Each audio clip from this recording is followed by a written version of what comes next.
Comme tous les jours, on jardine avec vous. Roland Motte, bonjour. Bonjour Xavier. Ah, on est lundi et là on commence avec une plante qui a un nom pas possible. Monstera et variegata. Oui, alors ça, oui, on va parler surtout du Monstera. Ah oui. Je vous en parle parce que c'est une plante très tendance. On approche de Noël, on va faire des cadeaux. Et évidemment, on va pas offrir des trucs électroniques, on va offrir des plantes. Comme c'est tout toujours le une monde. bonne idée.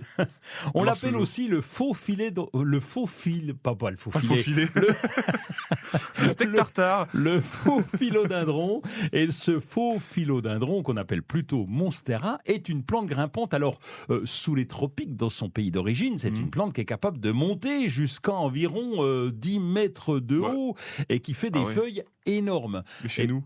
Eh ben, chez nous, beaucoup moins, 2-3 mètres de haut. Vous savez pourquoi elle a des grandes feuilles d'ailleurs ? Oui, pour choper la lumière. Oui, c'est bien, Parce vous qu'elle avez était retenu, long, je suis ouais, content, oui. ça fait 18 fois que je vous en parle et vous arrivez à retenir. C'est super. Donc oui, parce qu'elle commence à la base des arbres. Et le but de ces plantes grimpantes, c'est d'aller le plus possible vers la lumière. Donc elle va grimper après l'arbre, elle va aller le plus haut possible. C'est pour ça qu'elle peut atteindre des quantités industrielles de hauteur.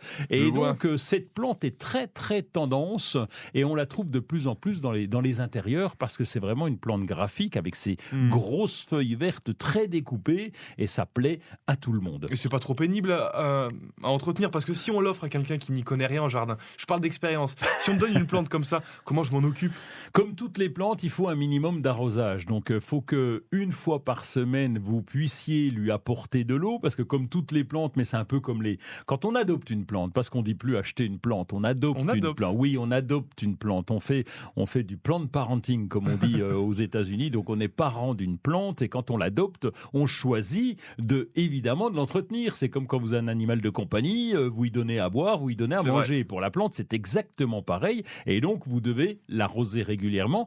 Non seulement l'arroser, mais aussi la vaporiser un petit peu. Donc, elle doit être le plus près possible de la lumière, de la fenêtre pour avoir de la lumière. Et vous devez vaporiser le petit pchit à côté. Oui, ça c'est important. Alors, on a beaucoup parlé de Monstera, et pour ce qui est de le variegata, j'en sais trop rien. Le variegata, oui, c'est un peu une bizarrerie parce que tous les Monstera sont verts et on en a trouvé un qui avait un feuillage extrêmement panaché, mais alors très tranché, c'est blanc ou vert, et toutes les feuilles sont tranchées en blanc ou vert. Et là, par contre, comme il est assez rare, il coûte un bras, il est difficile à cultiver. Vous vous rendez compte qu'un petit pot, par exemple, de 2 ou 3 litres, donc c'est une petite plante, le Monstera traditionnel va coûter une vingtaine d'euros, et le variegata va plutôt coûter 200 euros. Donc vous qui avez les moyens, parce que vous êtes à la radio, évidemment, c'est plus facile pour vous, mais pour nous, pauvres gueux de base, eh bien, c'est plus dur à se financer ce variegata.